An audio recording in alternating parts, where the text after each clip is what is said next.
alamin. Wassalatu wassalamu ala asyrofil anbiya wal mursalin wa ala alihi wa sahbihi ajma'in. Asyhadu an la ilaha illallah wa asyhadu anna Muhammadan abduhu wa rasuluhu alladzi la nabiyya wa la rasula ba'dah. Amma ba'd. Alhamdulillah, segala puji hanya milik Allah. Sholawat dan salam kita sampaikan pada baginda Rasulullah Shallallahu Alaihi Wasallam, keluarga, sahabat, dan juga umatnya kita semua hingga akhir zaman. Amin ya Allah ya Rabbal Alamin. Suara saya jelas ya, Kang Asar ya? Alhamdulillah. Alhamdulillah. Baik.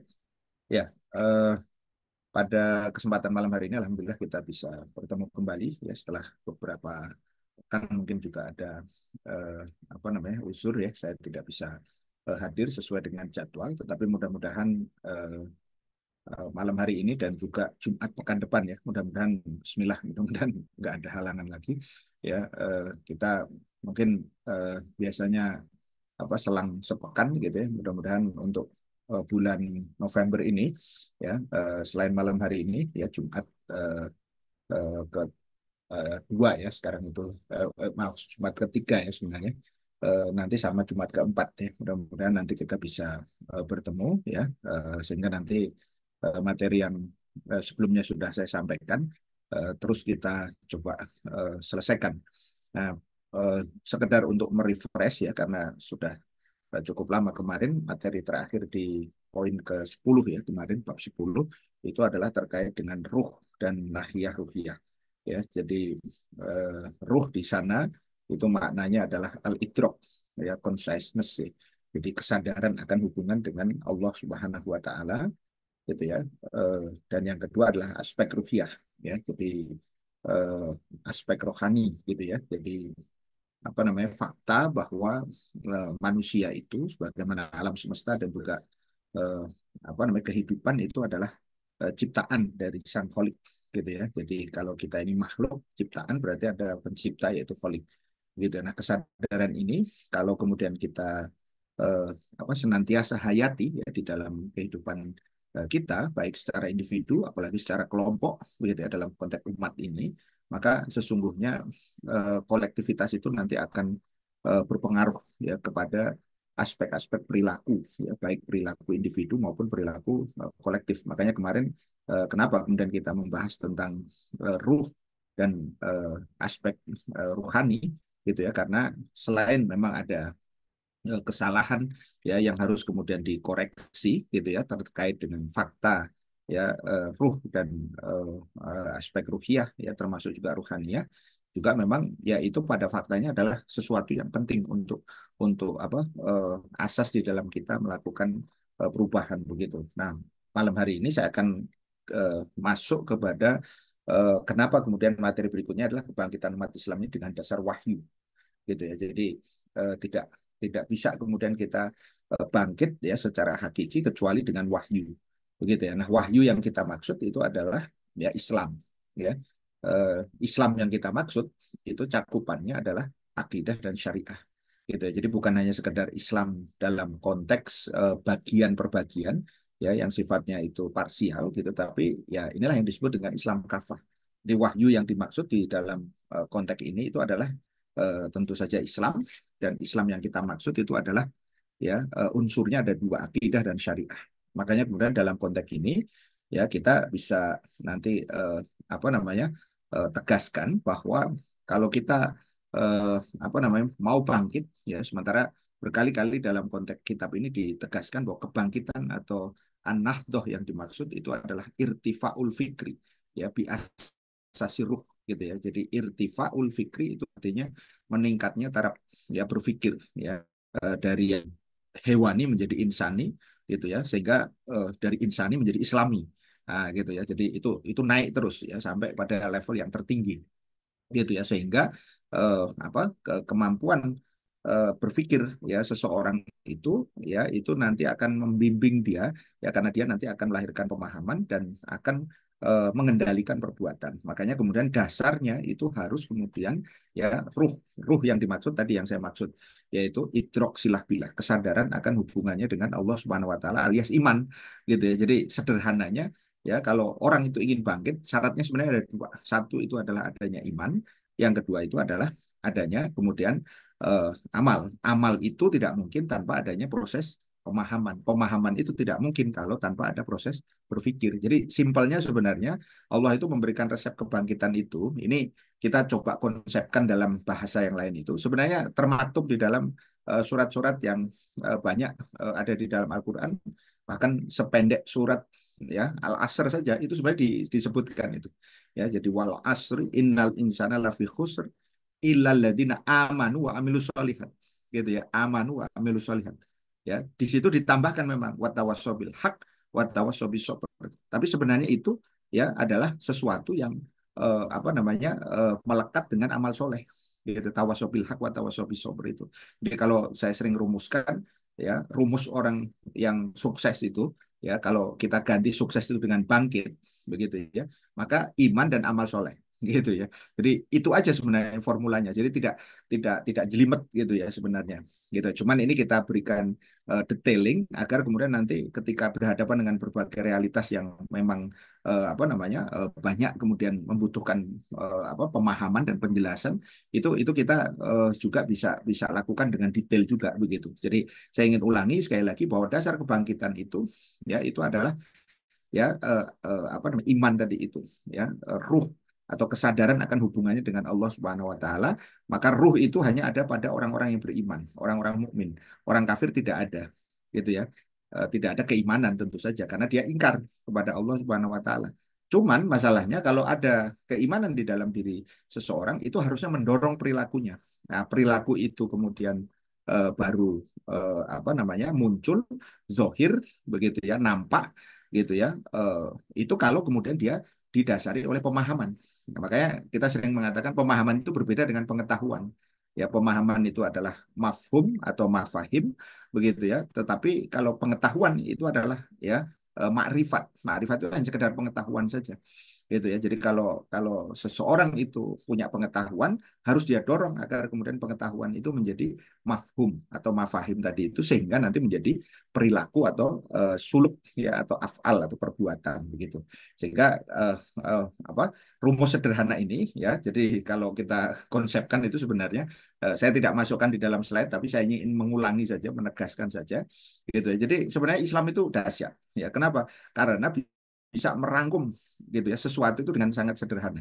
Jadi kunci sukses di dunia dan akhirat iman dan amal soleh. Udah itu aja gitu ya. Nanti di otak-atik ininya apa konsepnya. Nah, tinggal nanti persoalan detailing tadi yang nanti akan membedakan satu dengan yang lain. Saya yakin semua umat Islam paham tentang ini. Tetapi perlu kita fokuskan itu kemana gitu ya. Nah, kita akan mulai dari apa yang menjadi apa namanya pintu gerbang daripada keimanan itu ya kalimat syahadah gitu ya. Makanya dalam konteks syahadah itu ada dua apa namanya kalimat gitu ya. Yang pertama itu adalah la ilaha illallah gitu ya. Kita paham ini sebenarnya kalau di apa namanya urai ininya panjang tapi saya ingin singkat saja nanti kita bisa banyak diskusi. La ilaha illallah ya ilah di sana itu adalah sesembahan. Kalau dalam konteks la di sana itu la nafi. Jadi dia menafikan semua apa? Semua ilah, semua sesembahan apapun itu ya bentuk siapapun ya yang ada di situ ya dan kemudian digantikan dengan ilallah ya kecuali Allah gitu ya dari situ maka kemudian kita bisa mendapatkan satu apa namanya kalimat yang powerful la ilaha illallah itulah yang kemudian ya mengakui bahwa hanya Allah Subhanahu wa taala sebagai pencipta al-khaliq wal mudabbir sebagai pengatur. Jadi dalam konteks ini yang saya ingin perdalam sedikit gitu. Jadi dalam konteks tauhid biasanya kita mengenal ada apa sebagian dari apa konsep-konsep eh, apa namanya yang sering muncul ya di apa namanya di berbagai apa pembahasan itu ada tauhid uluhiyah, rububiyah gitu ya.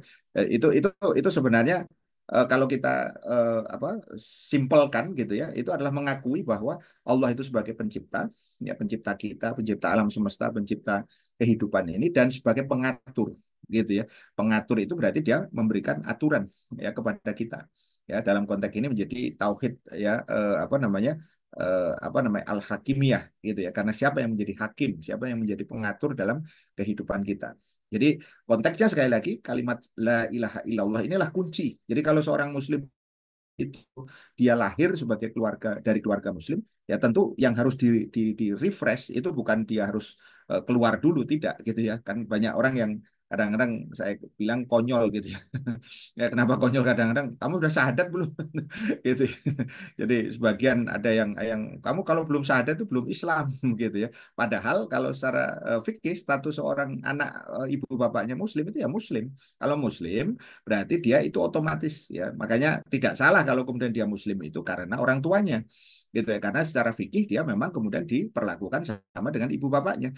Nah, tetapi sebagai seorang apa mukalaf, seorang yang kemudian memiliki apa namanya tanggung jawab hukum, ya saya sering katakan mukalaf itu bukan orang terbebani hukum ya, tapi yang diberi tanggung jawab gitu. Jadi kalau terbebani itu kesannya kita ini jadi objek gitu ya. Padahal sebenarnya kita ini jadi subjek, yaitu apa? Sebagai ya fa'il, gitu, bukan sebagai maf'ul sebenarnya, yaitu sebagai fa'il, sebagai pelaku yang dalam konteks ini adalah kemudian bertanggung jawab terhadap diri kita. Kita mau ke A atau ke B, mau ke surga atau ke neraka, itu tanggung jawabnya kita. Di situ Allah memberikan akal untuk kemudian memberikan panduan tadi itu dan hidayah dalam konteks wahyu tadi itu.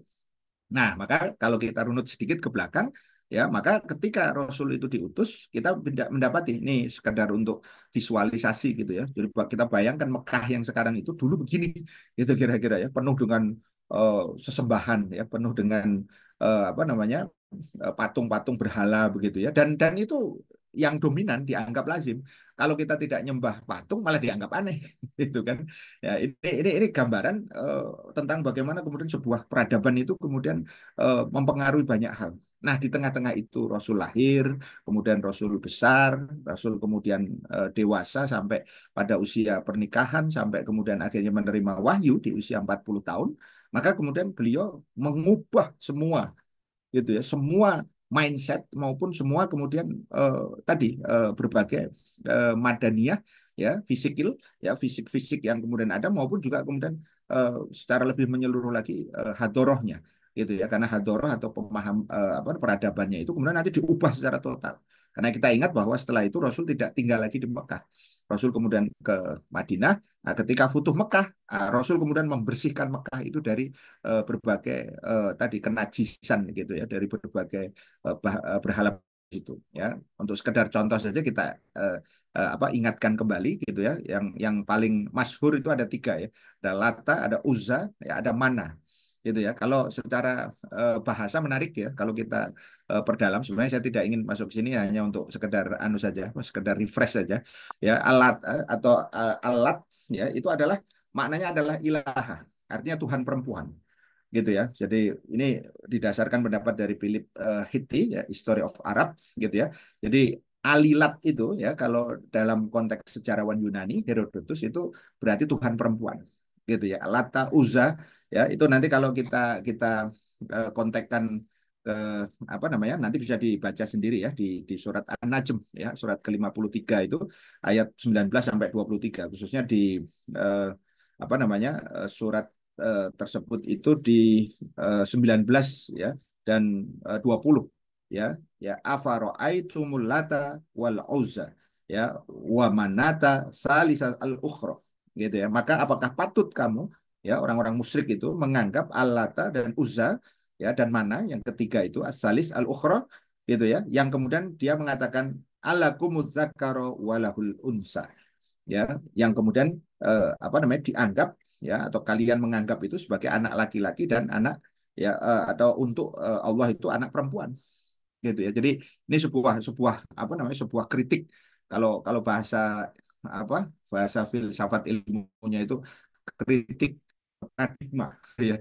Jadi mengkritik bagaimana mindset dasar kamu itu Lata, Uzza dan mana itu apa gitu kan kira-kira gitu ya. Yang mereka itu bukan Tuhan gitu kan. Ya, kalau dalam konteks ini Al Uzza ya Uzza itu kalau dalam pengertian yang disampaikan oleh Philip Hitti itu adalah arti yang paling agung gitu ya, atau Venus atau bintang pagi. Uzza ini adalah permaisurinya Uzzayan ya, Tuhan bangsa Arab. Kalau tadi itu dia apa namanya ada kuil ya. Kalau Lata tadi itu dari bangsa Nabatea ya. Jadi dia kira-kira hidup sekitar 400 ya sebelum Masehi atau 1000 tahun ya sebelum baginda Rasulullah itu lahir ya. Kalau kita sebut sekarang itu yang lebih populer itu di Petra ya. Petra mungkin kalau ada sebagian dari Bapak Ibu yang pernah ke sana di Yordania itu yang seringkali kemudian kita lihat apa namanya dia apa memahat dinding ya bukit ya nanti bisa dicari di Google ya yang ada di situ dan mana itu adalah dari kata maniyah yang artinya pembagian nasib begitu ya. Jadi nama dewa mana ini diasosiasikan dengan Zul Asyara ya dalam beberapa tulisan. Nah, bentuknya seperti ini ya kalau kalau secara aslinya ya yang kemudian nanti akhirnya dibuat dalam bentuk yang katakanlah khas Arab. Ini berbeda ya yang ada di situ. Nah, nah, sebagaimana kemudian Lata, Uzza dan Mana, ya, saya lompat secara historis saja.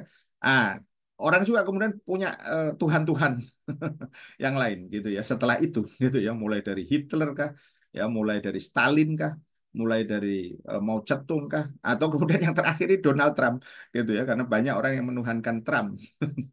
Itulah karena dia ini dianggap sakti ya, gitu. Sakti dalam pengertian secara politik ya. Dia kemarin ditembak 2 kali aja gagal gitu. Ya apakah ditembaknya gagal atau yang nembaknya nggak becus gitu ya.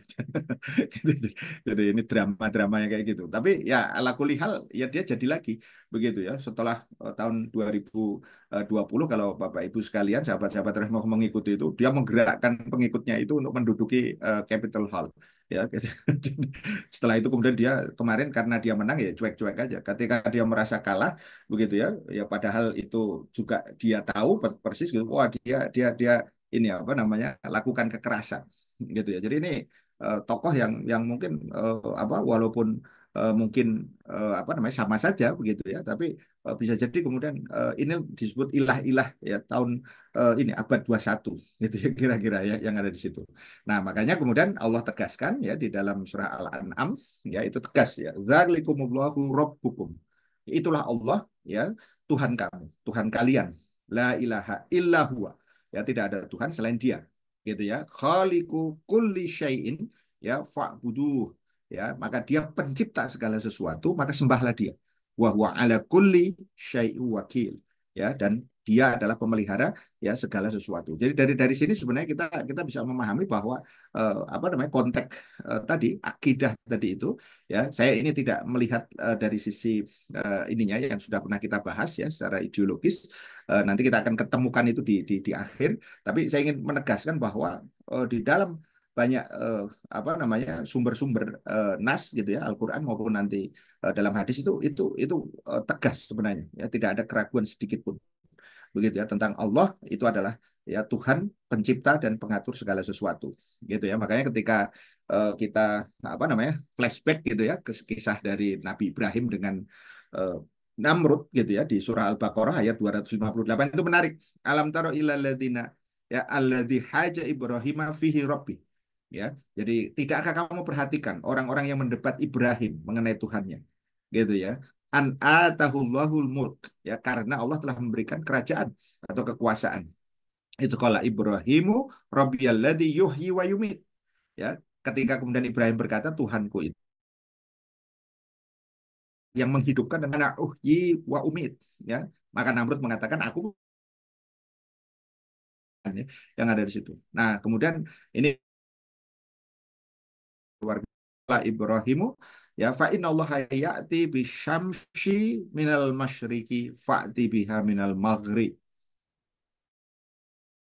menerbitkan matahari dari timur, maka terbitkan dia dari barat, gitu ya. Maka kemudian fabuhital ladzi ya kalau bahasa kita ini jadi anu apa dan Allah wallahu la yahdil qaumaz zalimin. Allah tidak memberikan petunjuk pada orang-orang yang zalim. Jadi dalam dalam konteks ini kan selesai. Allah itulah yang satu-satunya. Mau Namrud nanti, mau nanti zamannya Nabi Musa itu siapa namanya Fir'aun begitu ya. Dan nanti setelah itu fasenya Nabi Muhammad dan sampai apa namanya imanan ini menjadi penting untuk kemudian diingatkan kembali gitu ya kan ya kita bisa melihat di situ bagaimana kemudian apa namanya konsekuensi menyembah dia pencipta, ya, disembah ya sebagai makbud, mata abuduna min duni, ya apa yang kamu sembah, ya ya selain dia, ya hanyalah namaan samait, ya yang kamu buat, antum wa abaukum, ya baik kamu ma anzalallahu biha min, Allah tidak menurunkan suatu keterangan ya tentang apapun tentang nama-nama itu. Maksudnya tentang apa namanya? Kecelek. Maka Allah tegaskan inil hukmu illa lillah. Ya, keputusan atau hukum atau aturan itu hanya milik Allah, illa iya, ya, dan dia telah memerintahkan agar kamu tidak menyembah selain dia. Dzalikat dinul qayyim walakin aktsaran nasi la ya'lamun. Tidak mengetahui. Jadi dari sini apa namanya? Nah, kalimat yang Rasulullah gitu ya, Nabi SAW itu sebagai uswah ya, sebagai teladan dan sebagai kudwah, sebagai pemimpin gitu ya kan. Maka kemudian kita akan 31, qul in kuntum tuhibbunallah fattabi'uni, mencintai Allah ikuti aku ya. Tabi'uni ini kaca kuncinya, yuh wa yaghfir lakum ya wallahu pengampun dan maha penyayang. Jadi dari sini kalau kata kalimat syahadat yang itu, maka jelas bahwa kalimat berikan konsekuensi kepada kita gitu. Kalau kamu percaya yakin keberadaan begitu ya, bukan ikuti apa namanya eh, apa Aristoteles gitu ya, atau kemudian Plato ya, atau filosof-filosof yang lain, atau kemudian tadi para apa namanya pemikir-pemikir pemikir timur apa barat misalnya, David Adam Smith misalnya, atau David Ricardo dan macam-macam yang ada di situ. Jadi ikuti aku, fattabi'uni, ya dengan ini berdasarkan apa pemahaman itu sebenarnya nanti tinggal dirunut ulang ya. Orang baru bicara hari ini tentang sanad begitu ya, padahal sebenarnya sanad itu eh, apa korelasinya adalah apakah memang kemudian nyambung kepada baginda Rasulullah SAW atau tidak gitu, dari Islam atau tidak. Nah, selama ini kan ya kemudian lebih mendasar lagi itu adalah harus dipastikan, karena apa, kalau kemudian guru itu tidak sampai kepada baginda Rasul, maksudnya tidak tepat ya, karena banyak juga kemudian guru-guru yang kemudian ketika memberikan sanad ilmu itu malah justru tadi apa namanya tadi pemahaman topik yang kemudian akhirnya menjadi bahan diskusi begitu ya dari umat Islam itu sendiri begitu.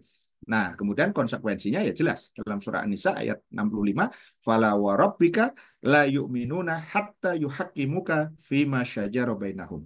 Ya, maka demi Rabbmu wahai Muhammad, mereka keimanan mereka sebelum hatta yuhakimuka, menjadikan engkau Muhammad sebagai hakim bima syajaro bainahum, dalam persoalan yang mereka perselisihkan. Apakah cukup itu? Tidak. Summa kemudian disambung la yajidu fi anfusihim haraj, ya, sehingga kemudian tidak ada rasa berat. Jadi bukan hanya sekedar menjadikan Muhammad ya ya sebagai hukum. Ya, kalau kita sekarang kalau dibalik, bukan menjadikan Muhammad sebagai hukum, maksudnya hakim, maaf, sebagai hakim gitu ya, tapi menjadikan KUHP gitu ya, sebagai hakim begitu kan. Kalau kemudian kita merasa apa ridho, ya aneh gitu. Dihukumi apa namanya Samina wa atona Pak Hakim misalnya gitu. Jadi masalah gitu.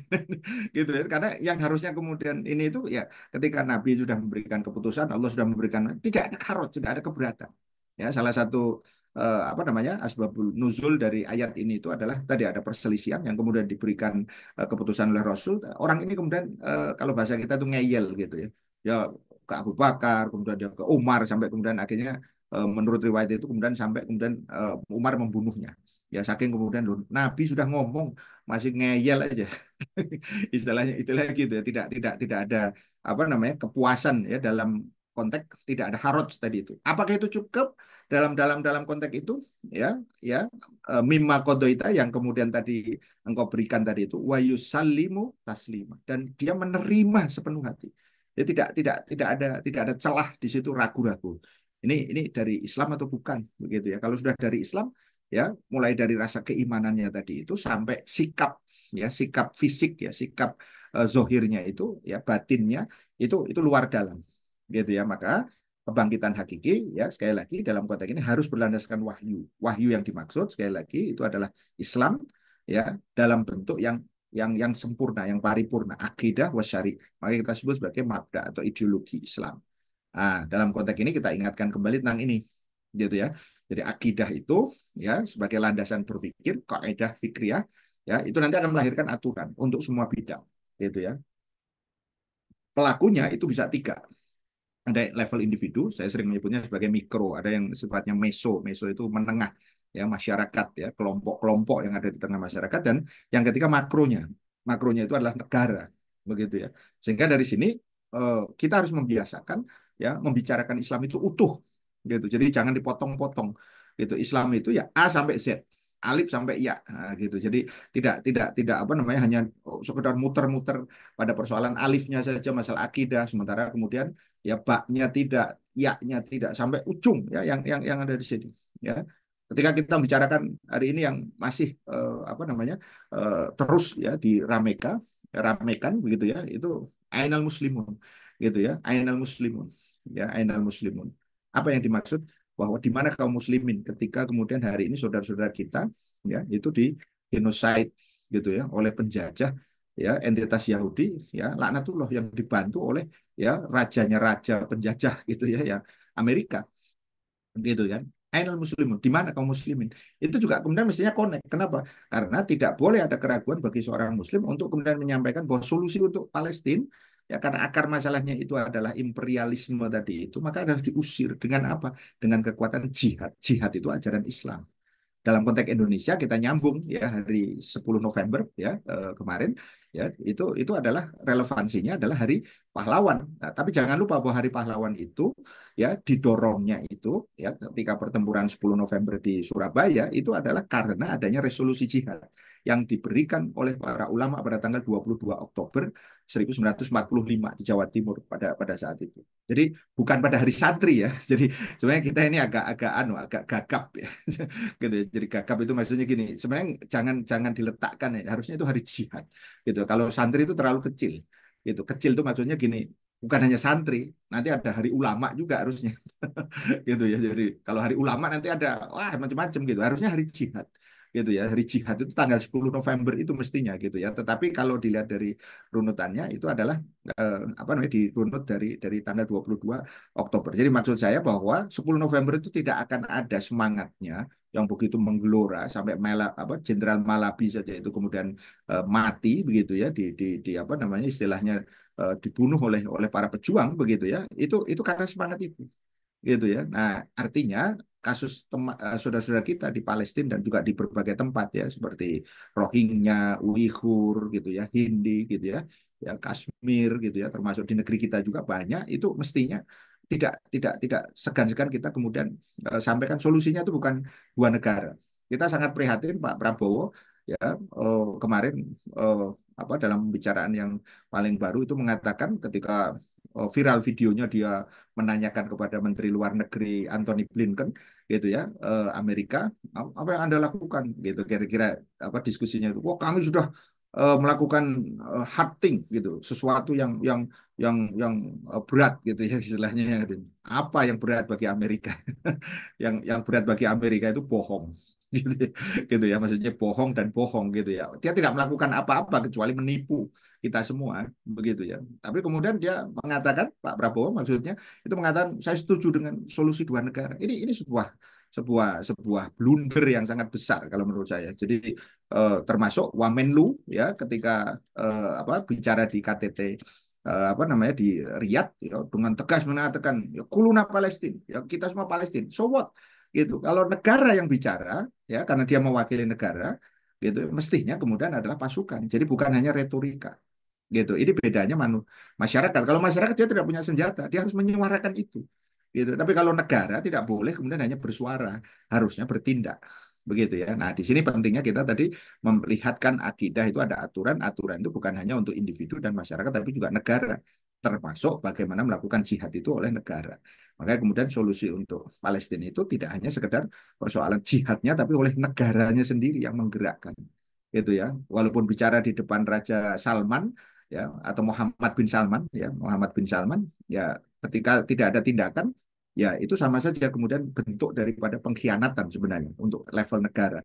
Begitu. Nah, maka dari sini kita bisa melihat bahwa kalau ini dirincikan, inilah yang disebut dengan akidah dan sistem. Ya, tadi dalam konteks Islam kafah tadi itu. Jadi pemerintahnya khilafah, ekonominya berbasis syariah, pergaulannya taat pada syariah, ya, metode penyebarannya dakwah dan jihad. Jadi dari sini maka kebangkitan itu akan menjadi sesuatu yang praktis gitu ya. Jadi tidak omon-omon gitu ya. Nah, kita ingin tegaskan kejayaan umat Islam harus senantiasa memperhatikan apa yang disebut atau saya sebut sebagai garis merah peradaban. Apa garis merah peradaban itu? Red line civilization itu adalah tadi ada nggak kemudian di dalam diri umat yang sedang eksis ya di setiap zaman tadi itu ideologi itu yang diemban gitu karena para rahasia kebangkitan hakiki itu adalah adanya ideologi Islam di tengah umat. Nah, kita lihat nih ya, sekilas saja Bapak Ibu sekalian, sahabat-sahabat rahmatullah. Coba kita perhatikan di sini. Ini saya ringkaskan dalam dalam apa namanya satu slide.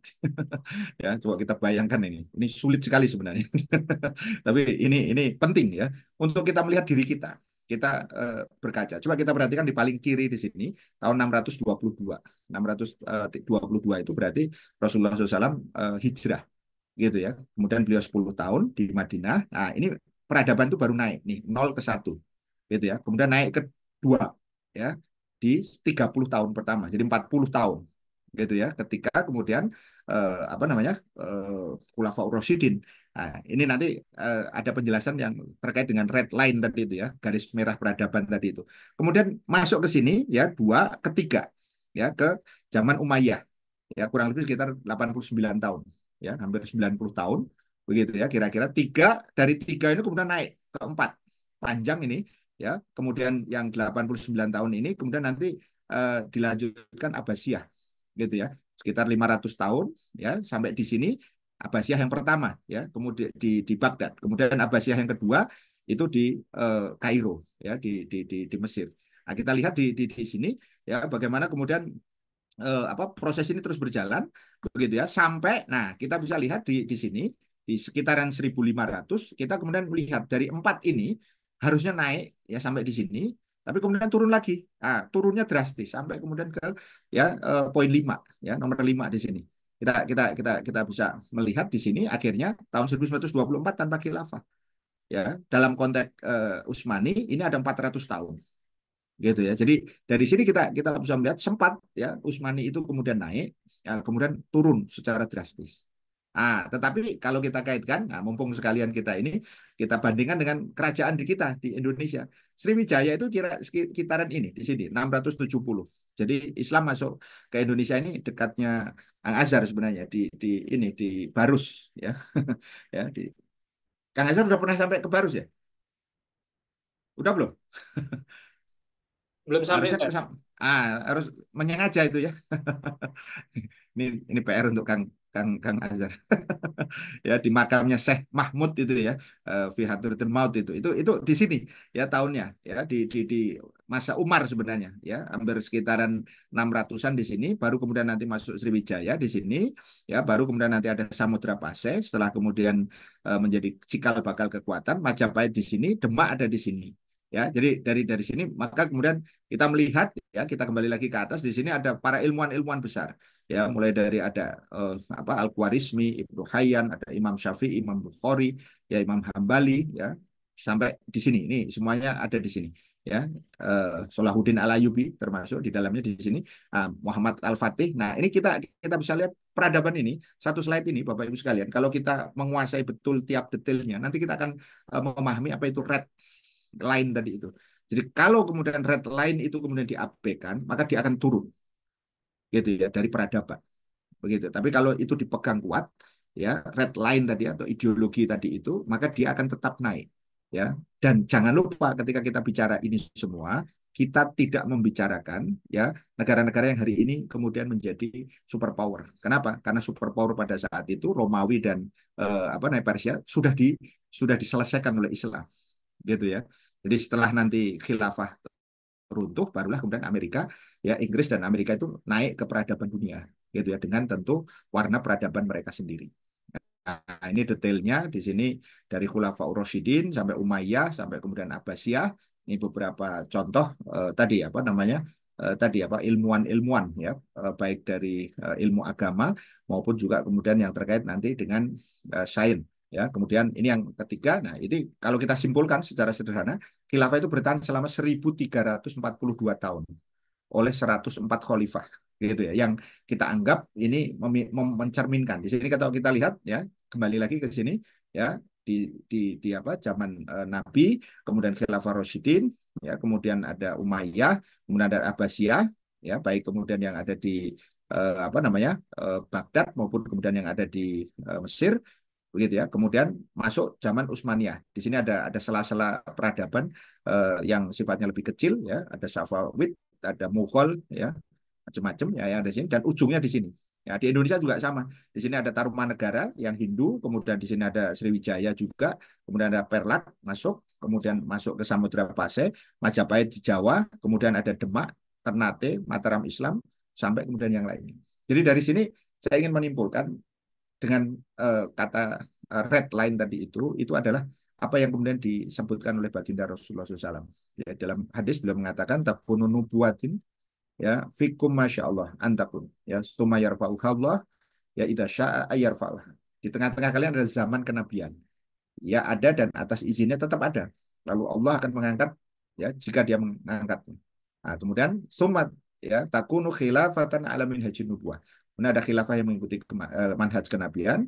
Kemudian sama fatakunu masya Allah antakun. Summa yarfa'ah Allah idza syaa ayarfa'ah.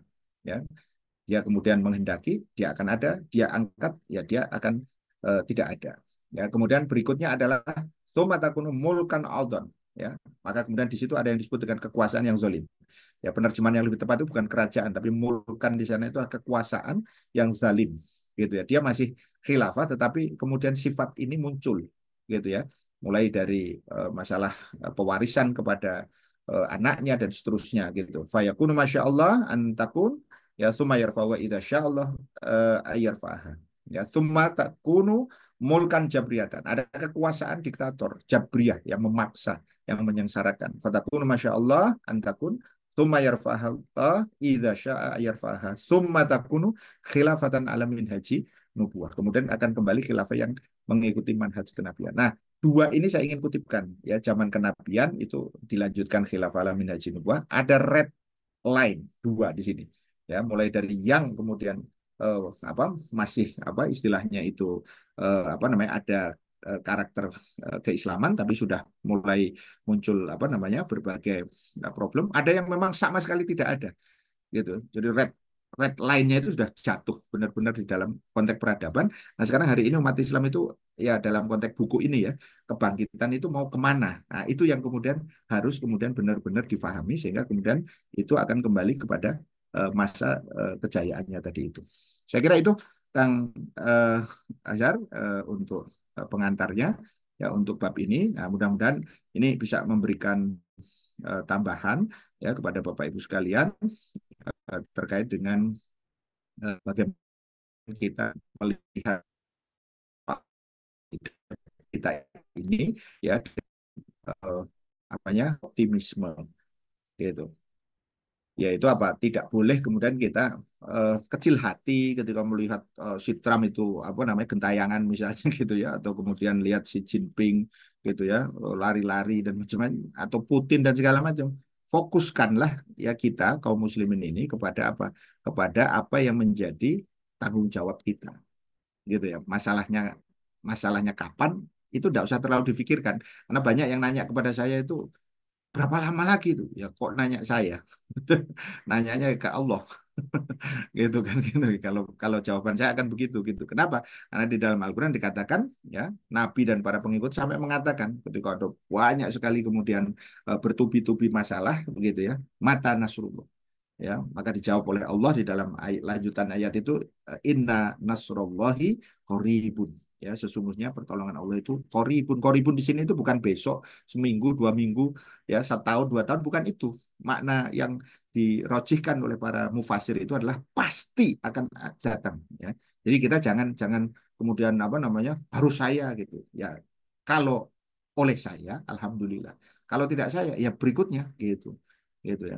Muhammad Al-Fatih ketika diberikan kemenangan oleh Allah Subhanahu wa taala itu berapa? 829 tahun setelah lisan mulia baginda Rasul mengucapkan ya, hadis yang terkait dengan lataf tahuna Konstantinia wala ni'mal amir amiruha wala ni'mal jais zalikal jais. Ya, pasti akan ditaklukkan itu Konstantinopel, dan semulia-mulianya tentara atau para apa namanya panglima itu yang menaklukkan, dan yang paling mulia prajurit atau para tentaranya, tentara yang mengikutinya itu setelah batu bata peradabannya ditata sedemikian rupa sampai kemudian ujungnya tahun 1453 itu. Tapi dimulai dari mana? Dari sahabat Abu Ayyub Al-Ansori yang kemudian makamnya ada di Istanbul, karena beliau mengatakan tidak apa, jangan bawa pulang jenazahku, makamkan saya di sini, karena kemudian nanti insya Allah saya yakin akan ada yang membuka daerah ini. Dan itu kemudian terjadi.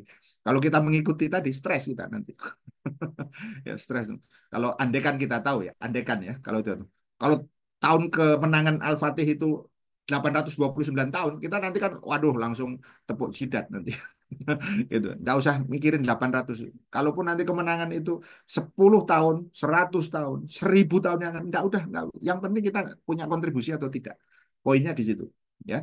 Nah, kebangkitan yang hakiki itu adalah manakala kita menggunakan ya tadi ideologi, mabda, ya, dan yang kedua adalah kontribusi kita. Jadi ini pentingnya kita melakukan perjuangan secara kolektif, tidak boleh sendiri-sendiri. Saya kira itu Kang eh, Azhar, mungkin kalau ada yang ingin didiskusikan, kita persilahkan. Ya, Alhamdulillah. Jazakallah, Ustaz. Terkait dengan tema kita ini, eh, bagi saya mungkin, atau juga mungkin bagi para jamaah, mungkin kita sama memahami, ini tema yang mungkin sebagian kita menganggap tema yang cukup berat, cukup memakan banyak potensi, bahkan waktu juga tadi sempat Ustaz sampaikan, waktu ini kan sangat relatif ya. Cuman Ustaz, ini sebelum kita buka diskusi ataupun tanya jawab, ya kami sudah kasih sinyal buat Bapak Ibu yang ingin bertanya ataupun diskusi, bisa nanti mengirimkan pertanyaannya dulu ke kolom komentar, nanti kita coba tanyakan atau mintakan beliau untuk menanggapi, atau kalaupun ada yang mau berinteraktif langsung juga bisa ya. Nah, saya sambung dulu tadi Ustaz berkaitan dengan tema ini. Setidaknya mungkin ini juga bisa menjadi diskusi awal kita sembari menunggu jamaah yang lain yang ingin menggunakan kesempatan bertanya. Ada sedikit yang ingin saya coba petakan Ustadz. Ada kebangkitan hakiki, kemudian tadi juga sempat beberapa kali Ustadz sebutkan, dan ini berkaitan dengan tema yang kita angkat, kebangkitan umat Islam. Seakan-akan memang ada kebangkitan yang tidak hakiki dan ada kebangkitan umat yang lain ini Ustaz. Nah, tinggal persoalannya adalah apakah ada kebangkitan yang berhasil tapi tidak didasari wahyu Ustaz. Ini kan menjadi satu perbandingan bagi kita untuk menjadikan roadmap pilihan kebangkitan mau yang mana ini dicontoh. Faktanya kita bilang hari ini umat Islam tidak lagi menjadikan katakan saja wahyu itu sebagai roadmap mereka. Artinya kan ada keterkaitan Ustadz antara tadi Ustadz sampaikan bahwa ada kebangkitan yang hakiki, kemudian ada kebangkitan umat Islam. Nah, Jadi apakah memang ini menjadi satu yang penting bagi umat Islam untuk bangkit, Ustaz? Nah, Ya. ini yang pertama. Nah, yang kedua, kalau bicara kapan, kadang ini kan bicara perasaan, Ustaz. Hmm. Lama, cepat, ini kan sesuatu yang memang eh, bicara relatif lah kan. Bisa jadi orang menunggu sabar prosesnya. Terkadang ada orang yang mungkin tidak sabar menjalani prosesnya. Sehingga mereka mengambil alternatif lain untuk mencapai tujuan kebangkitan tadi. Nah, ini menjadi dilematis juga bagi kita yang mungkin beranggapan untuk idealis dengan kebangkitan hakiki tadi yang kita bilang atau kebangkitan Islam di tengah dengan orang-orang yang juga ingin bangkit tapi dengan jalan yang berbeda. Nah, Ya. ini mohon tanggapan Ustadz dengan dua poin dari Ustadz. Ya, yang pertama saya kira memang betul ya. Jadi ada kebangkitan yang hakiki, ada yang ghairu hakiki, gitu ya. Jadi yang hakiki itu ya yang memberikan apa yang kemarin sudah kita bahas sebagai eh, saadah, ya, kebahagiaan atau happiness gitu ya, yang sifatnya hakiki juga, yaitu kalau dalam bahasa kita dunia dan akhirat, gitu ya. Ada kebangkitan yang hari ini secara zohir itu kelihatan, yaitu misalnya Amerika, begitu ya, dengan ideologi, ya sama dengan ideologi juga, tetapi kita tadi memberikan penekanan ya dengan wahyu, gitu ya.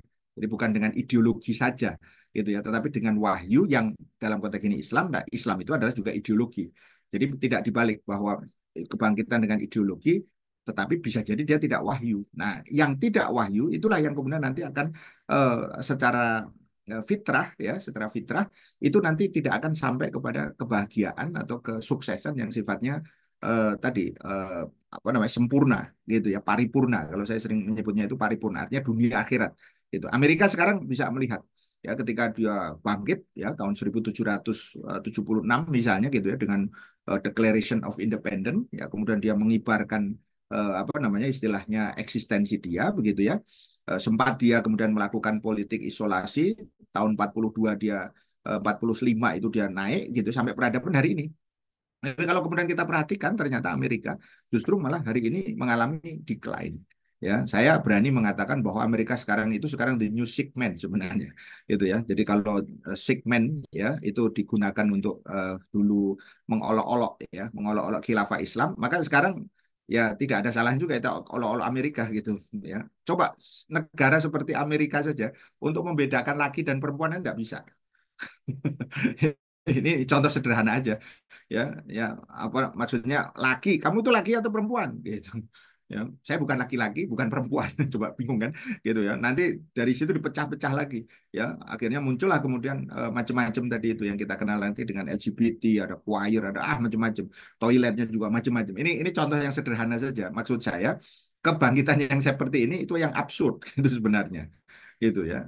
Islam tidak ada pernah kejadian yang seperti itu, dalam pengertian laki ya laki, perempuan ya perempuan, kan gitu. Ada aturannya di situ, ada pernikahan, ada apa namanya, aturan perzinahan, ya, maksudnya dalam konteks pelanggaran itu harus diapakan, dan seterusnya. Amerika tidak bisa hari ini. Hari ini Amerika mengalami satu kondisi yang dalam satu buku yang sering saya kutip itu Amerika number one. Jadi Amerika itu number one itu untuk semua yang jelek, kejahatannya, apa namanya, tadi apa, kemiskinan, perilaku tadi apa, sosialnya, dan seterusnya tadi itu, begitu ya. Sehingga dari sini kita apa namanya, bisa simpulkan bahwa seperti Amerika itu tidak layak untuk dicontoh, begitu ya. Nah, sayangnya banyak di antara kita, atau adalah gitu ya, mungkin tidak banyak sebenarnya, tapi ada yang kemudian terpukau, gitu ya, tersilaukan, gitu ya. Kalau bahasa anak muda itu silomen, gitu ya. Wah, hebat ini, jadi ini segala macam. Nah, kalau orang tidak bisa menembus sesuatu yang di balik dinding, gitu ya, hanya sekedar melihat yang nampak, itu memang kelihatannya eh, ini apa, luar biasa, tentaranya hebat dan segala macam, padahal sebenarnya dia sedang mengalami decline, gitu ya, yang ada karena memang apa yang dia yakini, dalam hal ini sekulerisme, kemudian tumbuh menjadi demokrasi di pemerintahan, kapitalisme di bidang ekonomi, gitu ya, maka kita bisa melihat hari ini bahwa sebenarnya Amerika itu sedang dalam keadaan sick tadi itu, the new sick man tadi itu. Nah, Cina juga sama. Cina itu juga kemudian bangkit gitu ya dengan adanya revolusi kebudayaan gitu ya. Kalau tadi itu apa Declaration of Independence begitu ya. Nah, Cina sekarang ini di bidang pemerintahan jelas komunis gitu ya secara apa namanya politik gitu kan. Kemudian secara ekonomi dia ambil ya kapitalisme gitu ya dengan berbagai apa namanya adopsi karena Mao Zedong itu mengatakan tidak penting kucing hitam atau putih gitu ya. Yang penting dia bisa nangkep tikus gitu. Itu makna yang sifatnya apa Majasi gitu ya mengatakan tidak penting mau ideologi komunis atau ideologi kapitalis, yang penting bisa mensejahterakan.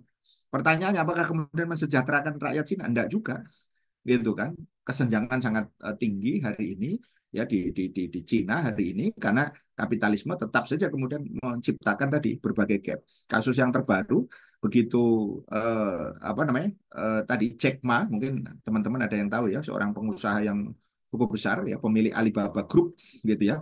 Itu begitu dia berani mengkritik sekali saja gitu ya, langsung kemudian dia di ini kan, langsung dia di apa bahasanya itu di apa ya, yang tepat itu mungkin belum dimatikan sih gitu ya, tetapi sudah dihilangkan untuk dibuka publik gitu, gitu. Sehingga Jack Ma itu kemudian akhirnya mengalami ini apa secara politik juga dia tidak ini tidak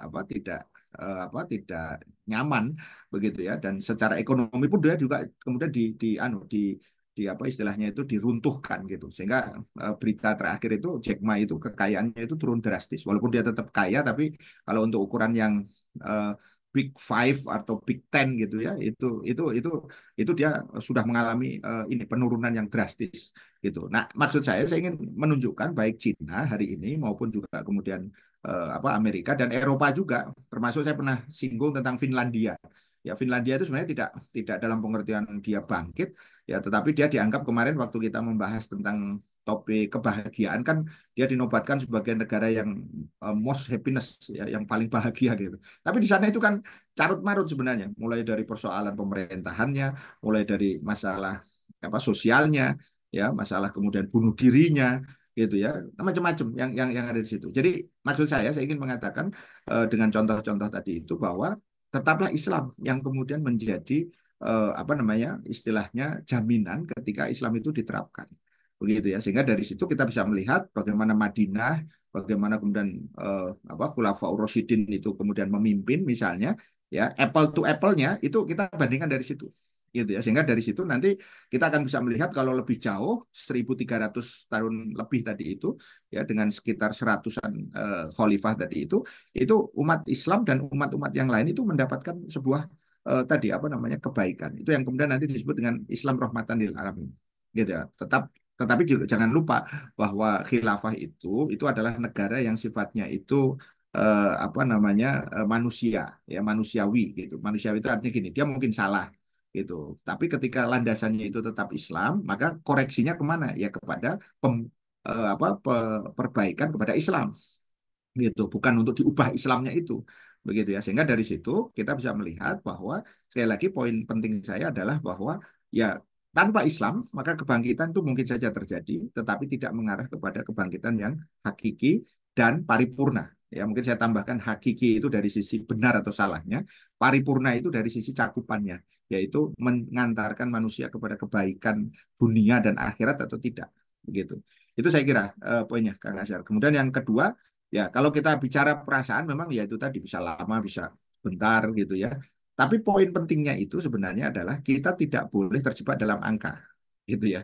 Jadi maksudnya bahwa ya kalau Allah itu pasti memenangkan gitu ya. Kalau dalam apa surat Al-Fat itu waladzi arsala rasulahu bil huda wa dinil haq liyudhhirahu ala dini kulli wa kafa billahi syahida. Cukuplah Allah menjadi saksi. Artinya with or without us gitu ya, dengan atau tanpa kita ya ya itu tetap tetap aja kebangkitan Islam itu akan menemukan kejayaannya nanti gitu ya. Makanya yang paling penting itu dalam bahasa saya tadi, tugas kita itu adalah menata peradaban. Maksudnya menata bata-bata, batu bata peradaban tadi. Saya nyumbang dua, taruh di sini dua. Begitu kan. Orang lain mungkin tiga, orang lain mungkin dua lagi, mungkin satu, dan itu nggak ada masalah. Belum jadi bangunan itu, ya bisa jadi. gitu ya. Karena seperti apa yang tadi saya sampaikan merujuk apa yang terkait dengan janji Allah tadi itu bahwa apa namanya inna nasrullahi qaribun itu tidak ada hal yang di apa butuhkan kecuali kita yakin. Ya, yakin bahwa Allah pasti akan memenangkan kita. Dan jangan lupa, kemenangan kita itu bukan karena semata-mata perjuangan kita. Itu yang lebih penting.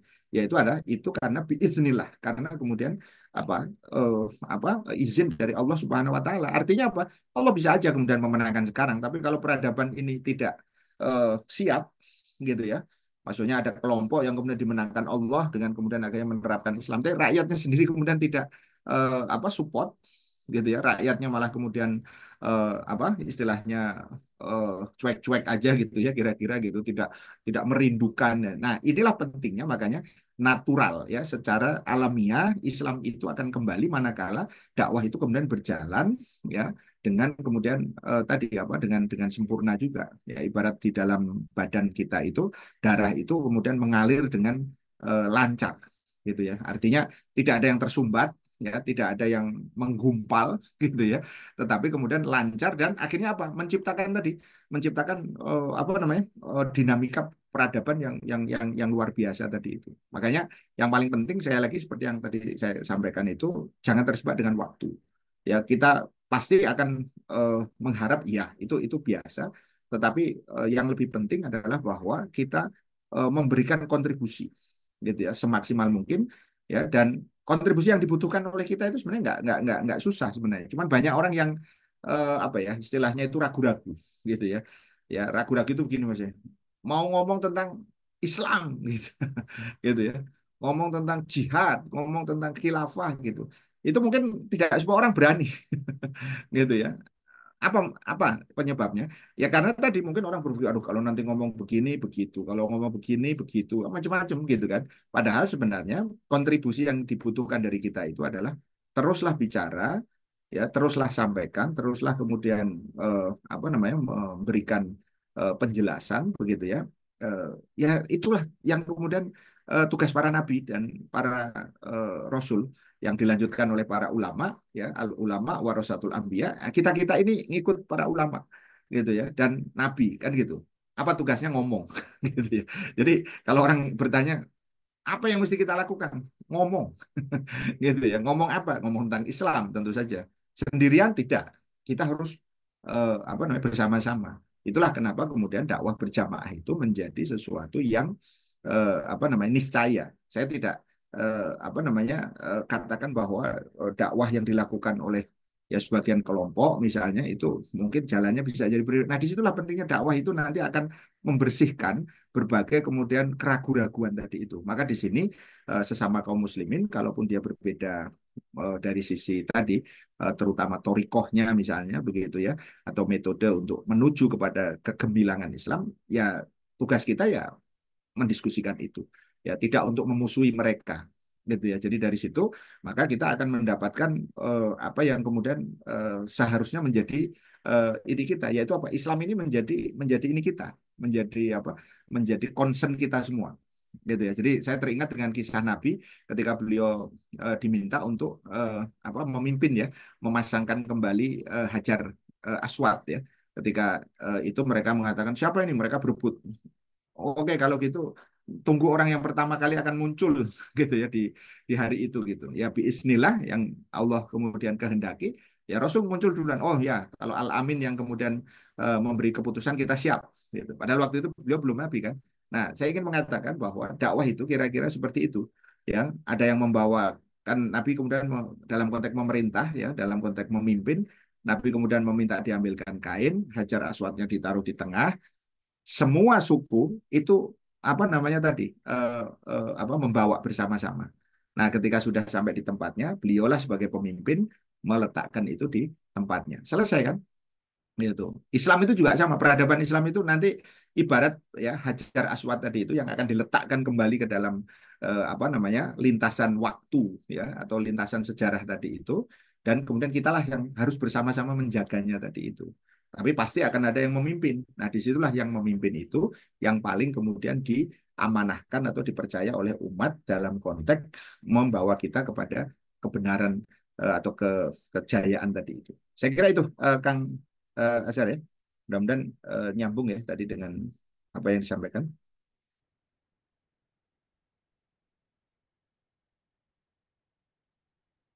Ada ini Ya, pertanyaan ya?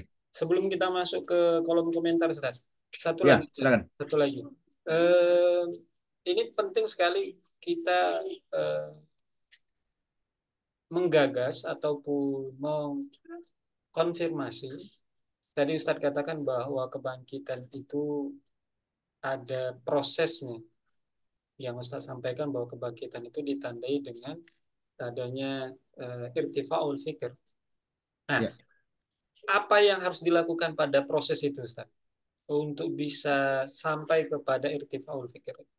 Nah, ya, ini kan menjadi satu yang belum dirincikan juga tadi Ustadz sampaikan, mhm. sehingga apakah memang ini sesuatu yang sifatnya kontinu ataukah memang sifatnya ini eksidental dan kita nggak usah ambil pusing untuk perkara itu. Nah, ini gimana Ustaz? Biar dapat kita kesimpulannya.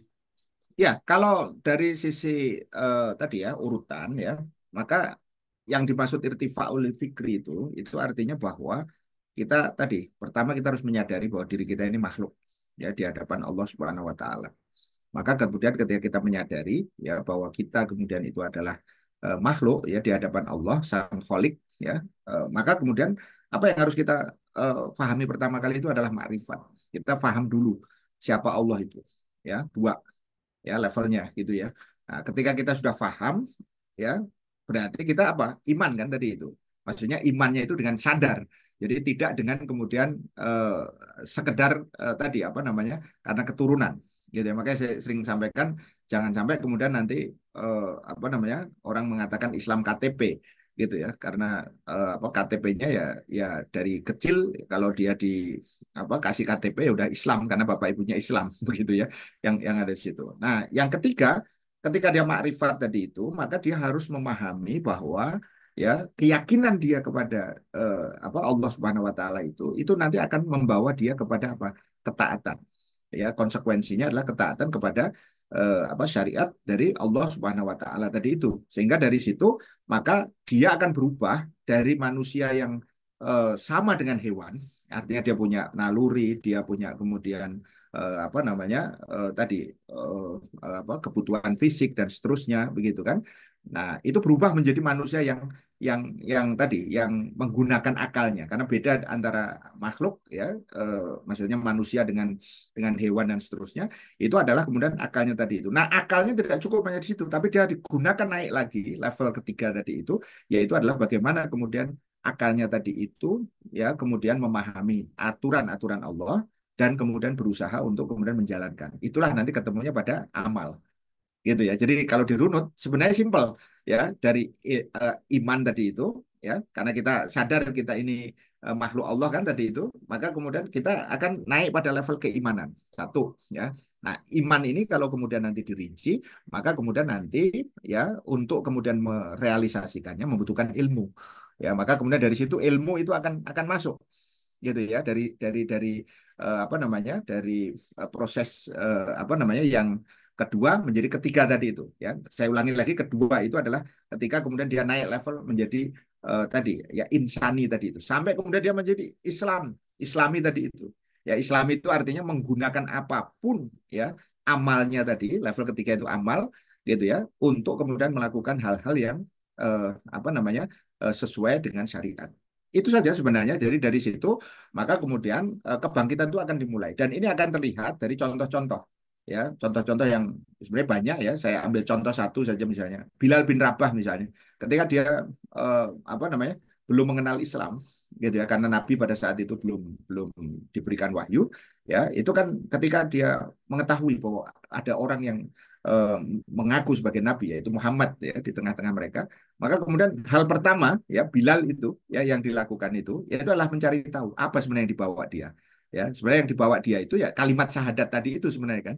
La ilaha illallah Muhammadur Rasulullah atau keimanan tadi itu. Itu yang membuat Bilal yang pertama yang masih budak tadi itu menjadi manusia baru. Walaupun dia masih masih dalam cengkeraman apa namanya Umayyah tadi itu. Nah, ketika kemudian dia disiksa gitu ya terlihatlah apa yang kemudian menjadi komitmen dia, gitu ya. Yaitu apa? Mulai dari keyakinannya, ya, ketika tanya kamu mau tetap mengikuti agama Muhammad atau kembali ke agama nenek moyang, maka dia mengatakan ahad. Itu kalau dalam bahasa kita sebut sebagai ilmu, gitu. Artinya dia paham, begitu ya, bahwa apa yang kemudian dia yakini itu bukan doktriner, bukan kemudian sesuatu yang given, ya, yang sifatnya itu apa namanya, tanpa harus berpikir, tapi dia harus berpikir. Maka Bilal berani mengatakan dengan telunjuk ahad-ahad itu untuk menunjukkan ilmu, ya, bahwa ketika dia paham Allah itu hanya satu, ya, maka dia tunjukkan itu, dan kemudian dia tidak mau kemudian apa, tidak mau menyerah. Nah, itu yang ketiga tadi, itu bagaimana kemudian ketika disiksa sedemikian rupa, amalnya tetap, dia kemudian tetap ada di dalam apa namanya, keistiqomahan dengan Islam. Sampai kemudian Abu Bakar akhirnya kemudian membeli beliau dan kemudian membebaskan. Maksud saya ingin tunjukkan contoh sederhana ini menunjukkan bagaimana Bilal yang dulunya tidak bangkit, gitu ya. Ini secara individu, gitu ya. Kemudian dia tadi mendapatkan pencerahan, ya, dengan mengenal iman, ya, mengenal ilmu tadi itu, dan dia buktikan dengan fakta tadi itu menjadi amal yang luar biasa, yang mungkin yaitu tadi dia punya tempat sendiri dalam sejarah, gitu. Jadi kalau orang bicara tentang zaman jahiliyah itu pasti tidak akan bisa melepaskan dari cerita tentang apa namanya, tentang Bilal bin Rabah, dan itu secara kolektif nanti akan ditunjukkan bagaimana kemudian nanti kaum muslimin, ya, ketika bangkit itu nanti adalah ketika mereka mendapatkan kemudian apa, perintah, ya, untuk melakukan dakwah secara zohir, secara jahriyah, ya, ketika mereka kemudian melakukan masyirah, begitu ya, dengan Umar dan Hamzah itu di depan, Nabi di tengah, sahabat yang lain kemudian ini menunjukkan kebangkitan dalam konteks kelompok, sampai nanti akhirnya kemudian nanti ketika level Madinah, ya, di negara, ya, city state, ya, pada saat itu negara kota, maka kemudian kita bisa melihat kebangkitan itu tadi dimulai ketika hijrah, gitu ya. Sehingga dari sini sekali lagi, mulai dari level individu, level kelompok, yaitu ketika para sahabat ini menjadi apa namanya, garda terdepan, gitu ya, dalam konteks dakwah dengan segala konsekuensinya, sampai kemudian mereka kemudian menerima amanah kekuasaan di Madinah, yaitu Rasul tadi, maka kemudian dakwah itu menjadikan mereka itu apa namanya, terus dan terus, ya, untuk kemudian eh, apa, menzohirkan, ya, keislaman mereka. Maka nanti kalau bagi saya Pak, salah satu puncaknya itu adalah ketika Nabi SAW itu dakwah kepada para raja, para penguasa tadi itu, kata-kata beliau kan lugas, gitu, aslim taslam. Anda masuk Islam, Anda selamat. Kalau Anda kemudian menolak, Anda akan memikul dosa daripada orang-orang yang ada di belakang Anda. Itu kan kalimat yang menurut saya sangat menggetarkan, gitu ya. Karena itu dilakukan apa, tanpa tanpa basa-basi, gitu. Jadi tidak perlu apa, muter-muter kemana dulu, gitu. Aslim taslam, gitu ya. Coba itu kita bayangkan kalau Prabowo membawa itu ke Trump, gitu ya. Kalau Prabowo itu apa namanya, eh, diposisikan sebagai seorang ini apa namanya, pemimpin Islam misalnya, gitu, mestinya aslim taslam, wahai Trump, gitu. Gitu, Anda masuk Islam Anda selamat, Anda tidak mau masuk Islam seluruh Amerika akan Anda tanggung dosanya. Gitu, atau ke Xi Jinping misalnya, gitu. Ya, orang kan mengatakan wah, ya gak gitulah, yang namanya juga lagi diplomasi. Justru diplomasi yang seperti itu sebenarnya menunjukkan bahwa kita ini tidak tahu kita ini sebenarnya mau apa, kecuali kita hanya pengen untung saja, gitu ya. Untung itu maksudnya mendapatkan manfaat pertemanan dari Xi Jinping Cina dengan Amerika, gitu aja. Tapi kita tidak mendakwai mereka, gitu loh. Poinnya itu di situ sebenarnya. Dua-duanya kan kafir, itu jelas, gitu ya. Saya kira itu Kang Azhar, ya, tambahan mungkin. Nah, Alhamdulillah Ustaz. Berarti kuncinya ada di ilmu dan iman Ustaz ya. Kita masuk ke kalau komentar yang bertanya dari Abu Syuhada. Assalamualaikum Ustaz, izin bertanya. Sebagian muslim bahkan para intelektualnya mengatakan jangan terlalu kaku dan jumud dalam memahami hukum dan aturan Islam. Yang penting itu efek jera dan esensi dari hukum itu berjalan. Tidak Ya. harus tekstual dalam pengamalannya. Seperti hukum potong tangan, kasus pencurian bisa diganti dengan hukum yang lain, contoh penjara. Nah, ini gimana, Ustaz? Cara Ya, meluruskan pemahamannya. jadi pertama kita harus dulu pahami dulu dari sisi paradigma, ya. Jadi apa yang tadi disampaikan kalau misalnya yang penting itu efek jera dan esensi hukum. Itu kalau kita tarik sebenarnya nanti itu ada pada esensialisme. Ya, filsafat esensialisme ya. Kalau bahasa lainnya substansialisme gitu ya. Jadi yang penting itu substansinya gitu ya.